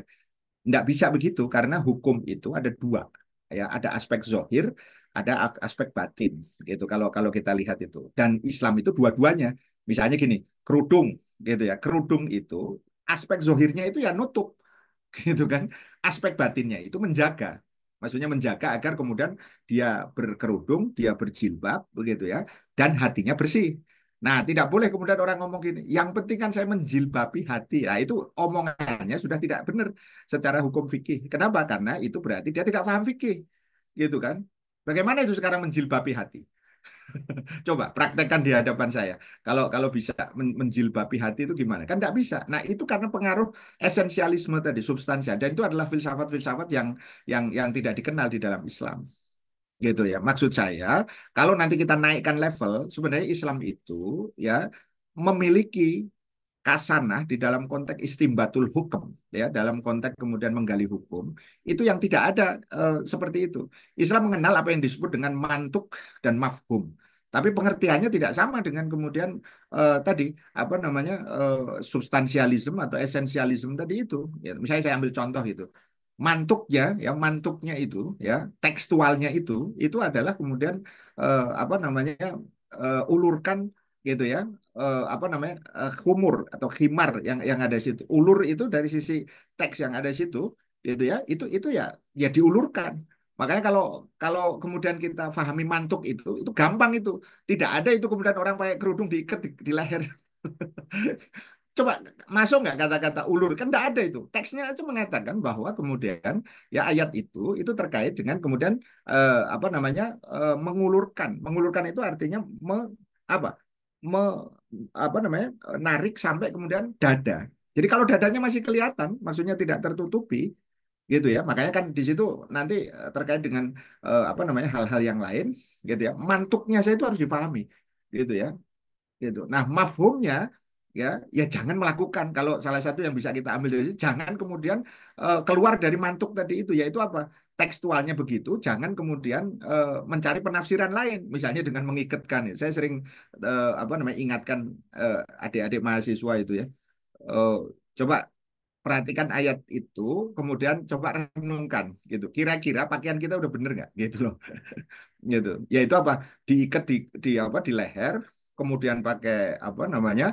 Kaos panjang misalnya, mohon maaf dadanya kelihatan, kemudian pakai celana jeans. Kira-kira udah sesuai nggak gitu? Nah, itu tinggal direnungkan gitu ya. Nah, itu cara sederhana Islam untuk menunjukkan tidak ada itu namanya jilbab hati itu gitu. Jadi tadi karena pengaruh substansialisme tadi itu. Jadi maksud saya ingin mengatakan Anda kalau kemudian menarik hukum itu kepada orang-orang yang seperti itu mestinya kemudian utuh memahami baik dari mantuk maupun mafhum. Jangan Anda bawa pemikiran esensialisme maupun juga substansial karena itu tidak ada dalam Islam. Yang kedua itu yang pertama ya. Yang kedua tadi hukum potong tangan. Yang efek jera tadi itu kemudian di ini kan. Pertanyaannya gitu. Itu bisa diganti atau tidak? Gitu. Ya, maksudnya tidak diganti itu begini. Kalau di dalam konteks hudud gitu ya, itu berbeda nanti dengan kemudian konteksnya takzir gitu ya. Kalau kalau hudud itu berarti nah, sebentar sebelum ke situ saya ingin gambarkan sanksi dalam Islam itu ada empat ya. Ada kemudian hudud, ada jinayah, ada kemudian takzir, ada mukhalafat. Ini berbeda dari sisi metodologi hukumnya. Hudud itu harus difahami orang, dia tidak berubah. Yang namanya potong tangan itu ya dipotong gitu loh. Tidak ada kemudian eh, kaku. Istilah kaku jumut itu sebenarnya adalah istilah-istilah yang sifatnya itu meneror kalau bahasa saya gitu. Jadi kalau dalam istilah intelektual itu kalau kita mau apa kick balik gitu ya, itu adalah teror terminologis gitu ya. Jadi menggunakan kata-kata jumut, kaku segala macam gitu. Sholat itu kaku nggak? Kalau sholat itu kan kaku. Kalau kalau kita ikuti logika tadi itu, kalau kemudian harus kemudian Allahu Akbar, harus kemudian tangan di apa namanya sedekapkan di dada, kemudian lagi itu kan kaku, gitu kan. Coba bisa diubah nggak itu? Mungkin sebagian mereka akan mengatakan itu yang sifatnya apa namanya ubudiyah nggak bisa diotak-atik. Yang bisa diotak-atik itu yang muamalah. Kata siapa yang muamalah kemudian bisa diotak-atik, gitu, gitu. Ya contoh yang muamalah tadi itu kan terkait dengan apa namanya potong tangan tadi itu. Itu dalam konteks ilmu hukum berarti dia tidak paham, gitu ya, bahwa kemudian hukum itu masuk kategori hudud, sama seperti hukum jinayah itu juga sama. Ketika kemudian orang membunuh, maka ahli waris itu berhak untuk menuntut dihukum bunuh, gitu, gitu loh. Jadi tidak kemudian seperti sekarang. Contoh yang paling tragis itu adalah kasusnya Sambo, gitu ya. Apa brigadir siapa namanya itu Yosua, gitu ya, tidak mendapatkan keadilan sama sekali kan gitu. Kalau dalam pandangan Islam dia akan didapati selesai itu. Sambo itu sudah tinggal kuburan aja dia itu, gitu, gitu ya. Makanya apa namanya sangat-sangat tidak adil, gitu. Jadi dalam konteks kita beda nanti dengan takzir. Kalau takzir itu sesuai dengan keputusan dari hakim. Misalnya kemudian katakanlah hukum untuk orang yang tidak berpuasa, gitu ya, tanpa ada alasan. Ya hakim ya tinggal istihadnya dia apa. Mau dikurung apa kemudian mau di apa namanya hukuman yang lain silahkan aja nggak ada masalah. Gitu. Jadi dalam dalam konteks ini kita bisa melihat bahwa cara pandang yang sifatnya tadi apa namanya konsisten tadi itu dengan hukum-hukum Islam tadi itu mesti kemudian difahami betul. Jadi jangan terjebak dengan istilah-istilah yang kelihatannya kemudian apa namanya apa intelektual gitu ya, tapi sebenarnya itu adalah jebakan-jebakan Batman gitu loh maksud saya itu. Jadi istilah esensial, istilah substantif gitu kan. Sekarang pertanyaannya begini, ada nggak bedanya laki-laki dengan perempuan? Gitu ya. Substansinya manusia kan, itu nggak penting itu laki atau perempuan misalnya. Maksudnya gini, seorang laki-laki bisa aja kemudian eh, dia mengaku perempuan dan perempuan bisa mengaku laki-laki, begitu ya. Esensinya kan sama kan, manusia, gitu kan. Kalau kita letakkan esensialisme itu dalam konteks yang seperti itu, rusak ini peradaban. Nanti tidak jelas laki itu seperti ini, perempuan itu seperti ini. Maka kenapa dari situ kemudian kita tarik, gitu ya, bahwa apa namanya LGBT itu jelas kemudian sesuatu yang apa namanya menyimpang, kriminal. Ya, saya ingin tegaskan untuk kesekian kalinya gitu ya. Banyak orang yang tidak berani ngomong gitu ya bahwa LGBT itu kriminal. Gitu. Ya, jadi bukan jangan bicara dengan bahasa cinta gitu kan segala macam. Yang itu sebenarnya hanyalah kemudian ya sebuah bentuk penghinaan terhadap Islam. Bagaimana mungkin kemudian kita mengatakan bahwa hukum Islam itu kemudian apa namanya kejam, barbar dan segala macam gitu. Gitu. Sementara Allah itu menginginkan adanya manusia yang benar-benar kemudian menghamba kepada dirinya kepada Allah Subhanahu wa taala. Nah, filsafat cinta itu juga kemudian yang seringkali kemudian nanti apa namanya meracuni ya banyak orang ya. Ada seorang filsuf yang mengatakan agamaku bukan Islam, agamamu bukan Kristen, agamamu bukan Hindu, agamaku itu adalah cinta. Ini adalah sebuah bentuk filsafat yang kemudian menyesatkan gitu ya. Tidak ada itu agama cinta gitu kan. Jadi dalam konteks ini agama Anda apa? Islam atau kemudian Kristen atau Hindu dan seterusnya. Ya, ya. Contoh absurdnya itu begini. Ada seorang Hindu, ya ini contoh fakta gitu ya. Dia bilang begini, saya ini Hindu secara formal.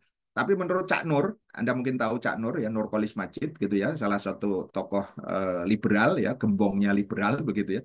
Menurut Cak Nur saya ini ya Islam. Kemudian ditanya balik, kamu itu Islam atau Hindu? Hindu. Nah tadi ngatain Islam. Nah orang yang kayak gini ini confused dari cara berpikirnya udah rusak, begitu ya. Ya dalam konteks apa namanya tadi filsafat-filsafat yang sebenarnya itu saya ingin mengatakan filsafat itu sampah sebenarnya.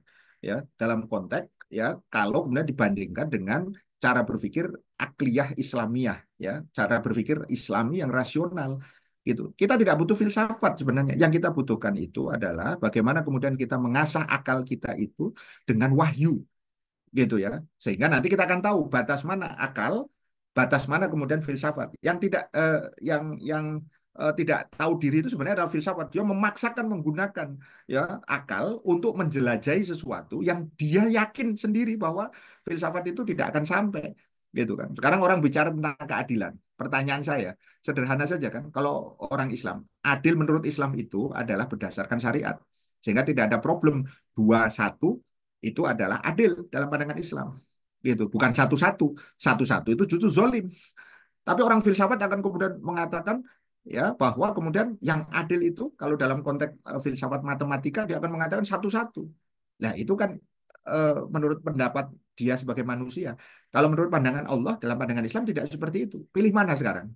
Kalau pilih Anda satu-satu rusak itu semua tatanan gitu kan. Nah, sehingga dari sini sebenarnya kita tidak perlu kemudian terbius, apalagi kemudian teracuni dengan filsafat, ber, ber apa ber apa berbenahlah dengan kemudian cara berpikir rasional. Nah, contoh yang paling sederhana itu saya kira contoh menarik, Anda bisa pelajari semua itu perdebatannya antara guru gembul kemarin yang sempat viral itu dengan Ustadz Nuruddin. Itu saya kira menarik untuk menjadi bahan ya apa namanya ketika guru gembul itu terlalu bicara tentang aspek-aspek filsafati tadi itu, tapi sebenarnya dia kebingungan sendiri, begitu ya, karena memaksakan untuk menarik berbagai kesimpulan-kesimpulan dari berbagai hal tadi itu. Jadi sehingga akhirnya siapa Ustadz Nuruddin itu yang apa alumni Al Azhar itu dia justru bisa apa namanya memberikan jawaban-jawaban yang cukup menurut saya cukup memadai lah begitu kira-kira bagaimana meletakkan rasio. Meskipun saya punya catatan untuk Ustadz Nuruddin itu ada beberapa tadi apa namanya penggunaan-penggunaan istilah yang sifatnya kalam itu yang mungkin perlu nanti didiskusikan lebih jauh. Saya kira itu apa Kang Abu ya tadi ya yang bertanya. Tapi ini ada pertanyaan baru ya dari sana. Iya, tak. Masih banyak ini yang masuk ini pertanyaan. Ini masih terus. Ya kita mulai kita salah dulu ya. Yang Ah, Bu siapa? Bu Satifah ya. Ini Bu Satifah Ibu ya. Izin bertanya Ustaz, dengan kemenangan Donald Trump saat ini apakah menjadi pertanda umat Islam semakin lemah? Sebenarnya bukan semakin lemah, ya. Kita harusnya ya harusnya kemudian tidak terjebak dengan atau tidak tergantung dengan Trump. Itu poinnya, gitu ya. Ada pernyataan begini, umat Islam itu berperan terhadap kemenangan Trump. Ya, umat Islam Amerika maksudnya yang ada itu karena mereka tidak ada pilihan kecuali kemudian memilih Trump. Nah, inilah problemnya ketika umat Islam itu kemudian tidak memiliki independensi berpikir gitu loh. Saya ingin katakan ketika kemudian mereka menghukum Partai Demokrat yaitu Biden dalam hal ini atau si Harris misalnya ya itu tidak dengan memilih Trump gitu loh masalahnya itu. Gitu. Ini jadi aneh gitu. Ini sebenarnya nanti ini adalah terkait pembahasan pertanyaan Bu Satifah ini terkait dengan fikih minoritas.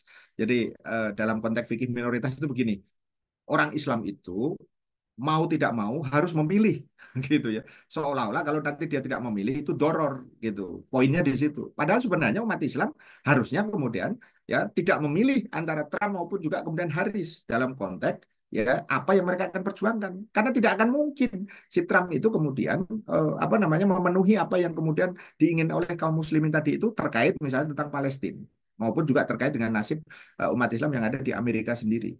Begitu. Jadi saya kira poin pentingnya adalah bahwa justru saya ingin memberikan catatan bahwa eh, memilih Trump itu bukan solusi, gitu loh. Jadi dalam konteks Muslim ya di Amerika, yang kita kan tidak milih di apa maksudnya kita bukan orang Amerika kan gitu sehingga kita tidak ada relevansinya di situ. Tapi kalau itu nanti mau dibahas sebenarnya itu adalah terkait dengan banyak para pemikir Muslim yang kemudian mengatakan ini kan masalah fikih minoritas. Ya kalau kita ada di negeri yang kecil kayak gitu itu terpaksa gitu. Nah, lagi-lagi kita dihadapkan pada kata darurat yang keliru gitu. Darurat itu kalau kita sampai mati itu batasannya gitu. Jadi kalau kita punya independen, banyak umat apa banyak orang Amerika tidak milih juga nggak ada masalah, gitu kan. Jadi maksud saya adalah bahwa memilih Trump sebagai seolah-olah pelampiasan daripada kesalahan terhadap Biden itu sebenarnya tidak ada relevansinya sebenarnya. Ini memang pahit jawaban saya, mungkin banyak yang tidak setuju gitu ya di sana gitu ya. Tetapi itulah yang harus disampaikan. Begitu ini kemudian asas manfaat tadi itu dalam konteks pemilihan apa di masing-masing negara tadi itu. Baca aja ya, Ustaz. Salah satu alat dari perang ideologi, termasuk perang pemikiran adalah perang istilah. Karena seringnya distorsi pemahaman sehingga bias atau terdegradasi makna-makna dimulai dari makna istilah. Namun kita melihat dalam kasanah peradaban Islam, sini banyak istilah yang terislamkan. Ya, bagaimana kita harusnya menyikapi. Kalau prinsipnya begini, kalau yang kemudian itu istilah ya berasal dari Islam, gitu ya, baik dari sisi makna. Makna itu ada tiga ya, ada makna bahasa, makna lugawi, ada makna yang sifatnya urfi, ya, urf ya, apa tradisi, ada yang makna yang sifatnya istilahi. Istilah ini makna yang sifatnya term yang ada di situ. Kalau yang sudah punya makna ini, itu pakai aja, tidak ada masalah. Jihad, sholat, khilafah, gitu kan. Itu semuanya maknanya ada semua. Itu makna bahasanya ada, tapi karena mereka sudah digantikan dengan makna istilah, sholat itu ya begitu. Tidak boleh kita mengganti sholat itu dengan doa. Tidak boleh kita mengganti jihad dengan sungguh-sungguh. Gitu kan. Tidak boleh kita mengganti khilafah dengan apa namanya mengganti apa pemimpin maksudnya yang ada di situ. Gitu. Pemimpin ya pemimpin dalam konteks Islam. Gitu. Itu satu sisi. Nah, kalau ada yang kemudian terislamkan itu artinya bahwa itu diserap. Tidak ada masalah selama kemudian itu tidak bertentangan dengan Islam. Misalnya kata doribah misalnya. Kata doribah itu kan sebenarnya faktanya itu adalah pajak gitu kan. Nah, pajak dalam konteks fikih Islam ya ada begitu ya. Dalam konteks apa? Dalam konteks tertentu gitu kan. Maksudnya dalam konteks ketika kas negara itu dalam keadaan kosong itu boleh dipungut gitu. Fakta pajak atau tax gitu ya dalam kapitalis ya begitu memang sama. Kalau itu diambil ya nggak ada masalah ya yang ada di situ. Nah, tetapi kalau misalnya keadilan sosial, nah itu tidak boleh gitu ya. Jadi social justice gitu ya kalau dalam konteks Islam itu tidak bisa diambil. Kenapa? Karena dalam konteks social justice yang menurut ideologi kapitalis ideologi sosialis itu ya itu mesti ada keseimbangan. Maksudnya begini, kalau yang kaya itu harus bayar lebih mahal, kalau kemudian yang miskin itu harus dijamin tidak. Kalau dalam Islam misalnya dalam konteks kesehatan mau kaya mau miskin obatnya harus bagus gitu karena kesehatan itu adalah tanggung jawab negara gitu. Jadi tidak disamakan gitu ya. Jadi kalau sekarang ini orang ribet tentang masalah APBN sebenarnya itu karena kemalasan saja kalau menurut saya untuk melihat alternatif. Jadi seolah-olah karena negara ini sudah tercetak ya dengan kapitalis, maka kemudian APBN itu mesti kemudian defisit gitu kan. Ya kenapa? Karena kemudian kalau tidak defisit nanti nggak bisa nyari utang.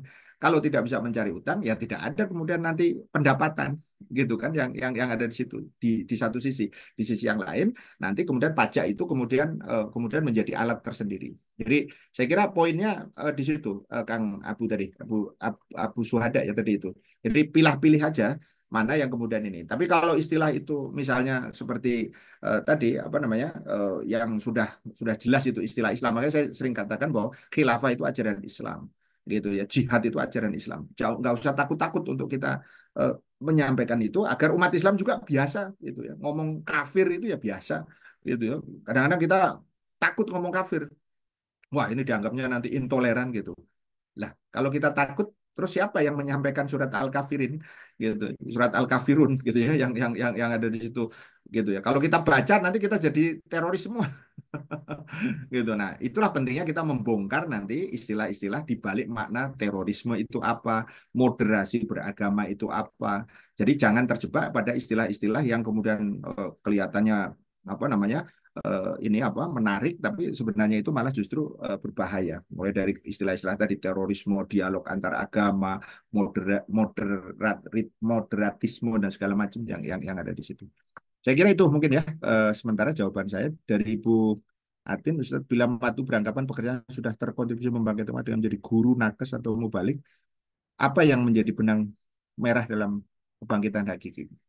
Kita harus katakan ya Bunda Atin bahwa menjadi guru, menjadi nakes ya atau mubalik gitu ya, itu eh, apa namanya adalah peran kita sebagai individu ya artinya sebagai guru ya profesi gitu ya sebagai nakes bahkan sebagai mubalik dalam pengertian mubalik itu misalnya kalau dia petugas KUA atau penyuluh agama kan itu pekerjaan kan sebenarnya gitu kan nah esensi kalau saya ngomong esensinya itu sama sebenarnya nah ini konteksnya di situ sama-sama pekerjaan gitu kan tetapi kalau kemudian kita bicara, apakah ketika dia jadi nakes, ketika dia jadi guru, apa ketika jadi mubalik, menyampaikan tentang Islam atau tidak? Itu poinnya, gitu ya. Karena apa? Karena kalau itu nanti masuknya fardu ain masing-masing ya dalam konteks tanggung jawab individu.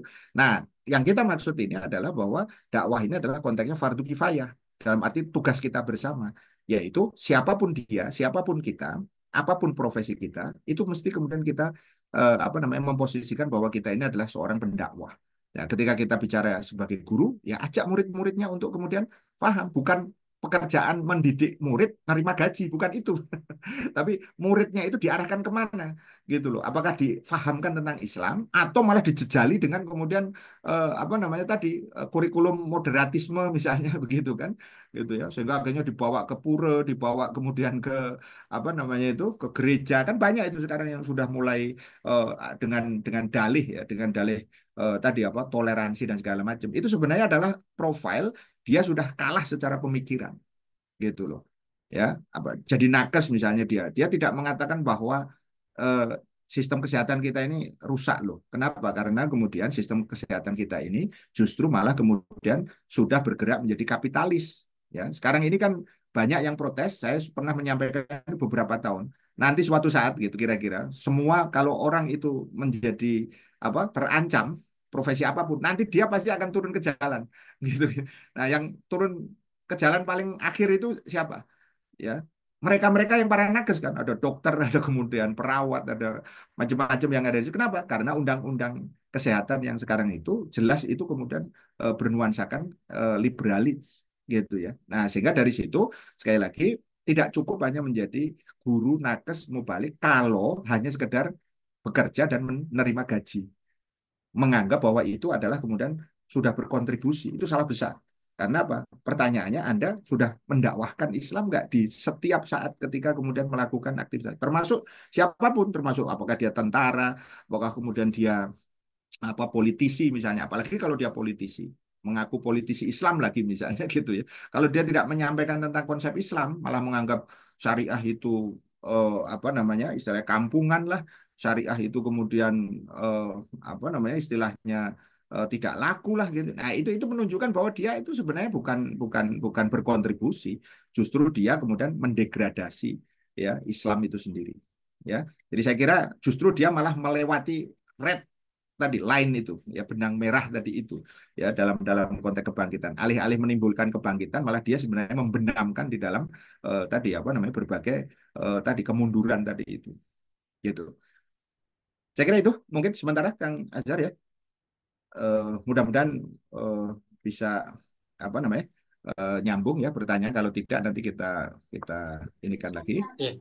eh, kita ulangi lagi nanti maksudnya kita eh, Insya Allah minggu Oke, depan ya gimana Oke. Bunda Atip. jazakallah khairan Ustaz. Ya, enggak, wah ya. Ya, itu aja mungkin Kang Azhar sementara. Ya, oke. Insya Allah Jumat depan ya. Mungkin ini sekaligus informasi untuk ibu-ibu, bapak-bapak sekalian, sahabat-sahabat rahimakumullah. Insya Allah kita mudah-mudahan nggak ada halangan. Ya, mohon doanya juga sehingga nanti kita bisa lanjutkan eh, apa topik apa namanya berikutnya yang ini juga masih nyambung nanti terkait dengan setelah kebangkitan umat Islam dengan apa namanya wahyu ini. Nanti kita akan membahas di bab berikutnya itu tentang peradaban Islam terbebas dari peradaban lain. Maksudnya itu spill-nya itu adalah bahwa peradaban Islam itu sebenarnya independen.